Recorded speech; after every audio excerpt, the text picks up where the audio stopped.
Blue fog బీచ్కి certificate వచ్చిందంటే ప్రపంచంలోనే ఎంతో గుర్తింపు పొందిన బీచ్ అని మనం చెప్పొచ్చు. కానీ ఇదే blue flag certificate Visakha Rushikonda బీచ్కి అయితే 2020 వచ్చింది. పూర్తిగా 4 సంవత్సరాలుగా కంటిన్యూగా బ్లూ ఫ్లాగ్లోనే ఈ బీచ్ అయితే ఉండడం జరిగింది. ప్రస్తుతం మనం విశాఖ రుషికొండ బీచ్ దగ్గర ఉన్నాం. ఎందుకంటే విశాఖలో అత్యంత ప్రాధాన్యత కలిగిన బీచ్ రుషికొండ బీచ్. ఇది ఇక్కడ అందాలు కానీ ఇక్కడ పర్యాటకం కానీ ఎంతో అభివృద్ధి చేసిన పరిస్థితి. అలాంటి బీచ్కి ఇప్పుడు బ్లూ ఫ్లాగ్ సర్టిఫికేట్ ఎందుకు రద్దయింది, అసలు దీనిపై ఎందుకు ఇంత వివాదం చెలరేగిందో ప్రస్తుతం మనం ఇక్కడ ఎక్కడైతే రుషికొండ బీచ్ దగ్గర ఉన్నా పూర్తిగా మనం చూడొచ్చు. ఇక్కడ 3 పోల్స్ ఉన్నాయి. 3 పోల్స్ దగ్గరనే బ్లూ ఫ్లాగ్ జెండా అయితే ఎగురేస్తుంది. నిన్న పర్యాటక అధికారులు అయితే ఆ ఫ్లాగ్ని తొలగించడం జరిగింది. ఇక్కడ పరిస్థితులు చాలా అధ్వానంగా ఉన్నాయని రావడంతో పూర్తిగా ఇక్కడంతా పరిశీలించి అయితే దీన్ని రద్దు చేసినట్టుగా మనకి తెలుస్తున్న పరిస్థితి. అసలు బ్లూ ఫ్లాగ్ సర్టిఫికేట్ ఉండాలంటే పూర్తిగా ప్రపంచంలోనే అత్యధిక సదుపాయాలు ఉంటేనే ఆ బీచ్కి బ్లూ ఫ్లాగ్ సర్టిఫికేట్ ఇస్తారు. అలాంటిది పూర్తిగా 4 సంవత్సరాలుగా కంటిన్యూగా ఉన్న ఈ బ్లూ ఫ్లాగ్ సర్టిఫికేట్ ఇప్పుడు ఎందుకు రద్దయింది అందరికీ ఇదే ఆలోచన ఉందని చెప్పొచ్చు. ముఖ్యంగా చూసుకుంటే ఒకప్పట్లో రుషికొండ దీన్ని పూర్తిగా అయితే సదుపాయాలు కూడా లేవని చెప్పొచ్చు. ఎందుకంటే ఇక్కడ సీసీ కెమెరాలతో పాటు బీచ్ అంతా పూర్తిగా చెత్త చెదారంతో ఉన్న పరిస్థితి. కొన్ని చోట్ల అయితే మందు బాటలు కూడా ఉంటున్న పరిస్థితి ఉంది. అయితే ఇక్కడ పర్యాటకులు వచ్చారు, వారితో మాట్లాడే ప్రయత్నం చేద్దాం. సార్ చెప్పండి, అసలు బ్లూ ఫ్లాగ్ సర్టిఫికేట్ ఎందుకు విన్నారు మీరు? రోజు న్యూస్లో చూశానండి, మార్నింగ్ బ్లూ ఫ్లాగ్ సర్టిఫికెట్ మనకి సిన్స్ 2020 నుంచి కూడా మనకి ఉంది. సడన్గా అది విత్డ్రాల్ అయిందని చూశాను. ఫస్ట్ అంత ప్రతిష్టాత్మకమైన అవార్డు మన వైజాగ్లో ఉండడం, అది ఈరోజు లేదని తెలియడం కొంతవరకు బాధ ఉంది. దానికి మెయిన్ రీజన్ వచ్చేసరికి ఇక్కడ తగినంత సిబ్బంది ఉన్నారు, కానీ ఈ సిబ్బంది వచ్చిన టూరిస్టర్కి వాళ్ళకి గైడెన్స్ ఇవ్వడంలో ఉంది. వాళ్ళు టూరిస్టులకి ఎంత గైడెన్స్ ఇవ్వాలంటే వాళ్ళు ఇక్కడ రుషికొండ బీచ్ అన్నది ఎంత ఉంటుందో, రుషికొండ మన ఆర్కే బీచ్తో కంపేర్ చేసుకుంటే రుషికొండ వచ్చే టూరిస్టులు అందరూ కూడా కొంచెం ఈ క్లైమేట్ని ఆస్వాదించడానికి వస్తారు. కొంచెం గ్రాసరీస్ కానీ ఇది కానీ కొంచెం ఈ గార్డెన్ అది కూడా కొంచెం నీట్గా ఉంటుందని చెప్పేసి వస్తారు. ఆ నీట్గా ఉంచడంలో ఇక్కడ సిబ్బంది కొంచెం లోటు చూపిస్తారు. లోటు చూపించడం అంటే మనకి ఇదివరకు కంపేర్ చేసుకుంటే ప్రతి 50 మీటర్స్కి డస్ట్బిన్లు ఉండడం కానీ, మనకి బోర్డింగ్ కానీ లేకపోతే అట్లా ఉండేవి. లాస్ట్ ఒక 6-7 మంత్స్ నుంచి అవి అయితే లేవు. నెక్స్ట్ వచ్చేసరికి మనకి ఈ రుషికొండ బీచ్లో లాస్ట్ ఇయర్ మనకి పార్కింగ్ ఫీజు 10 రూపీస్ ఉండేది, ఇప్పుడు దాన్ని 20 చేశారు బైక్స్కి అయితే. అలాగే 4 వీలర్కి కూడా 40 రూపీస్ చేశారు. అదొకటి బాగా ప్రజల్లో నెగిటివిటీ ఒకటి ఉంది. అంత అమౌంట్ కలెక్ట్ చేసినప్పుడు అంతే నీట్గా కూడా మనం బీచ్ ఉంచాలని అనుకుంటాము.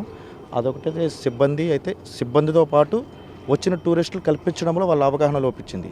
మనకి ఎక్కడికెక్కడ డస్ట్బిన్లు అరేంజ్ చేసి ప్లస్ వచ్చిన సిబ్బంది, సార్ మీరు ఇక్కడ ప్లాస్టిక్ తీసుకురాకూడదు, లేకపోతే డ్రింక్ చేయకూడదు, మీరు స్విమ్ ఇక్కడ చేయకూడదు, అవన్నీ సార్ అయితే వాళ్ళు ఎక్కడికక్కడ బోర్డులు పెట్టి వాళ్ళకి అవగాహన కల్పించినట్టయితే మన ఫ్యూచర్లో కూడా మళ్ళీ బ్లూ ఫ్లాగ్ అవార్డు అనేది మనం తీసుకొచ్చానని నా ఉద్దేశం సార్. Thank you. నేను ఒడిస్సా నుంచి వచ్చాను. బీచ్ అయితే ఇంతకుముందు బాగుండేది, మనకి బ్లూ ఫ్లాగ్ గుర్తింపు అనేది రుషికొండ బీచ్కి ఉండేది. గత కొన్నేళ్ళుగా బ్లూ ఫ్లాగ్ గుర్తింపు అనేది పోయిందనేసి విన్నాను. కాకపోతే ఆ బ్లూ ఫ్లాగ్ గుర్తింపు అనేది ఉంటే బీచ్ నిర్వహణ అది బాగుంటుంది. అలాగే ఇక్కడ మనకి బీచ్ తర్వాత స్నానం చేసిన తర్వాత బీచ్ గదులు గట్ట స్నానం డ్రెస్ మార్చుకోవడం చాలా అధ్వానంగా అయితే ఉంది. అలాగే పార్కింగ్ ఫీజు కూడా బయట నుంచి వచ్చే వాళ్ళకి చాలా ఎక్కువగా కలెక్ట్ చేస్తున్నారు.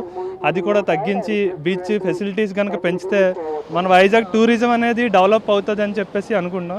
అలాగే ఆ బ్లూ ఫ్లాగ్ ఏదైతే సర్టిఫికేట్ ఉందో దానికోసం ప్రయత్నించి బ్లూ ఫ్లాగ్ సర్టిఫికేట్ని తీసుకొస్తే రుషికొండ బీచ్ ఇంకా మనకి టూరిజం పెరిగి టూరిజం ఇన్కమ్ అనేది ఇంకా పెరుగుతుంది.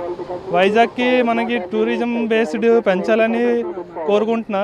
అలాగే గత ప్రభుత్వం ఏదైతే వైఫల్యం పొందిందో ఈ ప్రభుత్వం దాన్ని సాల్వ్ చేసి మన రుషికొండ బీచ్కి బ్లూ ఫ్లాగ్ సర్టిఫికేట్ని తీసుకొస్తే బాగుంటుందని చెప్పేసి నేను అనుకుంటున్నాను. వైజాగ్లో అయితే చాలా బీచెస్ అయితే ఉన్నాయి. కాకపోతే మనకి రుషికొండ బీచ్ అనేది చాలామందికి ఫేమస్. మంచిగా ఇక్కడ చాలామంది ఫస్ట్ వస్తే అందరికి గుర్తొచ్చేది రుషికొండ బీచే. మనకి ఈవెంట్స్ కానీ స్పోర్ట్స్ ఈవెంట్స్ కండక్ట్ చేయడం కానీ ఇక్కడ ఏవైతే ఉన్నాయో రుషికొండ బీచ్లో అవి అన్నీ డెవలప్ చేసి మనకి మంచిగా ముందుకెళ్తే బాగుంటుందని చెప్పేసి అనుకుంటున్నాను. అలాగే ప్రభుత్వానికి కూడా విజ్ఞప్తి చేస్తున్నా, ఈ విధంగా డెవలప్ చేసి ఆ బ్లూ ఫ్లాగ్ సర్టిఫికేట్ని తీసుకొచ్చి రుషికొండ బీచ్ని డెవలప్ చేయాలని కోరుకుంటున్నాం. మాలాంటి బయట నుంచి వచ్చే వాళ్ళకి ఒక ఇది కలుగుతుంది, వినాలి ఎంజాయ్ చేయడానికి. మనకనే కాదు, బయట నుంచి ఎవరైతే ఫారినర్స్ వస్తారో బయట వేరే మన రాష్ట్రాల నుంచి వచ్చిన వాళ్ళకి కూడా చాలా బాగుంటుంది. ఫెసిలిటీస్ అని ఇంప్రూవ్ చేసి అలాగా ఇంప్రూవ్మెంట్ చేస్తే వాళ్ళు కూడా రావడానికి ఇష్టపడతారు. అలాగే మన టూరిజం ఏదైతే ఇన్కమ్ ఉందో అది కూడా ఇన్కమ్ జనరేట్ అయ్యి ప్రభుత్వానికి మంచి కలుగుతుంది. Okay, thank you. First time వచ్చాము ఇక్కడికి, యాత్రలు పోయి అందువేలో ఇట్లా వచ్చేసామన్నమాట.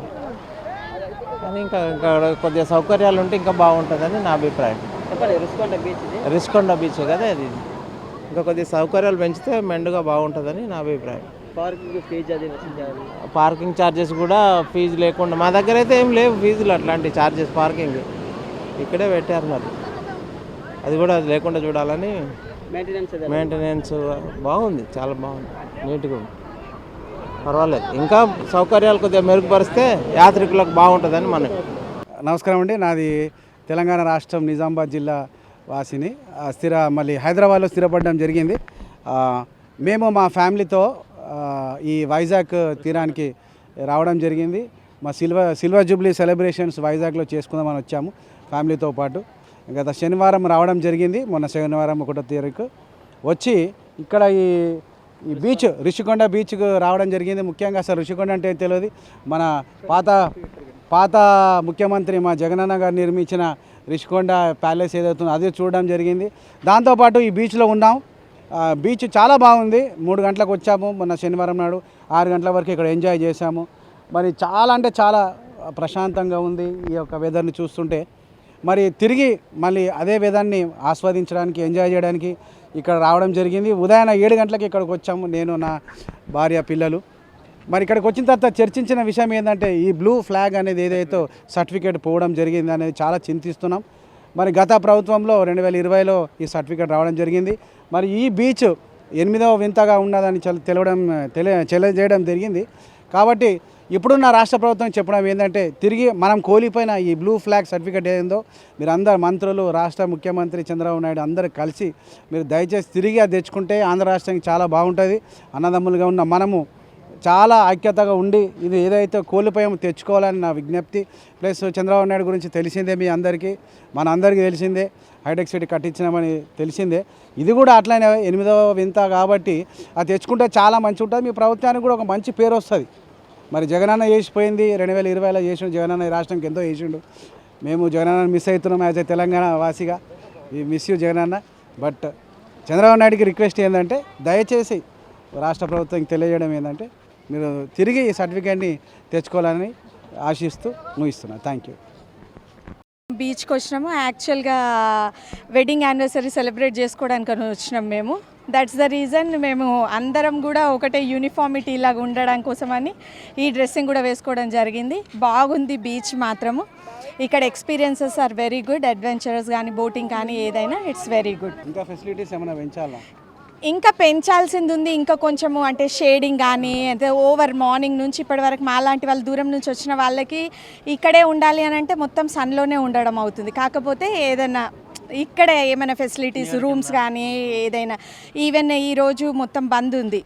సో అలా కాకుండా మేము విజిటింగ్ వచ్చిన వాళ్ళకి తెలియదు కదా బంద్ అని, అట్లా కొన్ని ప్రాబ్లమ్స్ ఉన్నాయి. అవన్నీ రిజాల్వ్ చేసి ఇక్కడే అంటే ఎప్పుడు కానీ ఓపెన్ ఉండేటట్టు షాప్స్ కానీ ఏదైనా ఫెసిలిటీస్ కూడా, వాష్రూమ్స్ అన్నీ it's good, nice. Thank you.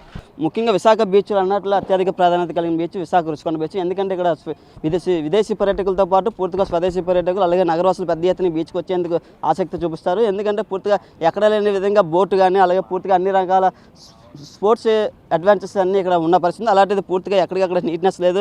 ఈ బ్లూ ఫ్లాగ్ సర్టిఫికేట్ ఉన్న 4 ఏళ్ల పాటు ఇక్కడ క్లీన్నెస్ నీట్నెస్ ఉండాలి. అలాంటిది ఇప్పుడు పూర్తిగా ఎక్కడికక్కడ చెత్త, మందు బాటలు అన్నీ పూర్తిగా దర్శనం ఇవ్వడంతో అయితే చాలా ఈ సర్టిఫికేట్ పోయే విధంగా అయితే ఉందని చెప్పచ్చు. ముఖ్యంగా చూసుకుంటే అయితే పూర్తిగా ఇక్కడ సిబ్బంది కూడా ఎక్కువగా ఉండాలి. అలాంటి ఇక్కడ సిబ్బంది కూడా లేని పరిస్థితి అయితే ఉంది. కొన్ని చోట్ల అయితే సీసీ కెమెరాలు కూడా పనిచేయలేని పరిస్థితి అయితే ఉందని చెప్పచ్చు. ముఖ్యంగా చూసుకుంటే ఈ మధ్యకాలంలో మళ్ళీ పార్కింగ్ ఫీజులు కూడా వసూలు చేయడంతో ప్రజల్లో ఇది ఒక తీవ్రమైన వ్యతిరేకత అయితే ఉందని చెప్పచ్చు. ఈ నిన్నట్లకి కలిపి పూర్తిగా అయితే దీన్ని ఈ విశాఖ రుషికొండ బీచ్ని అయితే గాలికి వదిలేసిన పరిస్థితి అయితే ఉంది. మరో పక్క అధికారులు ఏం చెప్తున్నారంటే దీన్ని కేవలం ఆడిట్ పరంగానే ఇది రద్దయిందని, మళ్ళీ అది పరిధిలోకి మళ్ళీ ఆన్లైన్ పరిధిలోకి అయితే రావడం జరుగుతుంది. మరోపక్క అధికారులు చెప్తున్నారు. అసలు దీనిపై పూర్తిగా అయితే వివాదం కొనసాగుతుంది. పూర్తిగా ఒక క్లారిటీ అయితే రావాల్సి ఉంది ప్రభుత్వం నుంచి. Camera person Ramurthy Naidu, big TV sir. For more videos like this, subscribe Big TV channel.